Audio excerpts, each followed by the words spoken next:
நம்முடைய ஆண்டவராக இயேசு சொன்னார், மெய்யாகவே மெய்யாகவே நீங்கள் அழுது புலம்புவீர்கள், உலகமே சந்தோஷப்படும், உலகமே சந்தோஷப்படும், நீங்கள் துக்கப்படுவீர்கள், ஆனாலும் உங்கள் துக்கம் சந்தோஷமாய் மாறும்.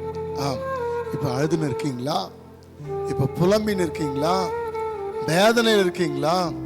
உங்களை பார்த்துதான் ஆண்டவர் சொல்லுகிறார், உங்கள் துக்கம் சந்தோஷமாய் மாறும். உங்கள் துக்க நாட்கள் முடிந்து போகும். ஆம், சீக்கிரத்தில் உங்கள் துக்க நாட்கள் முடிகிறது. அதி சீக்கிரத்தில் இந்த லேசான உபத்திரவம் உங்களை விட்டு விலகி போகும்.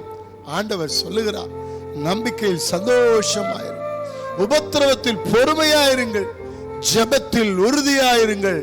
ஆம், இன்றைக்கு ஆண்டவர் உங்களோடு பேசுகிற வார்த்தை என்ன தெரியுங்களாங்க? உங்கள் துக்கம் சந்தோஷமாய் மாறும், உங்கள் புலம்புகள் மாறும், உங்கள் வேதனைகள் நீங்கும். யாருக்கு முன்னாடி எல்லாம் நீங்க அழுதீங்களோ, யாருக்கு முன்னாடி எல்லாம் புலம்புனீங்களோ, யாருக்கு முன்னாடி எல்லாம் வெட்கப்பட்டீங்களோ, அவர்களுக்கு முன்பாய் கர்த்தர் உங்களை நகைக்க பண்ணுவார். கர்த்தர் உங்கள் துக்கத்தை சந்தோஷமாய் மாற்றுவார். வெட்கத்துக்கு பதிலாய் இரட்டத்தனையான பலனை உங்களுக்கு தருவார். விசுவாசமாயிருங்கள், சோர்ந்து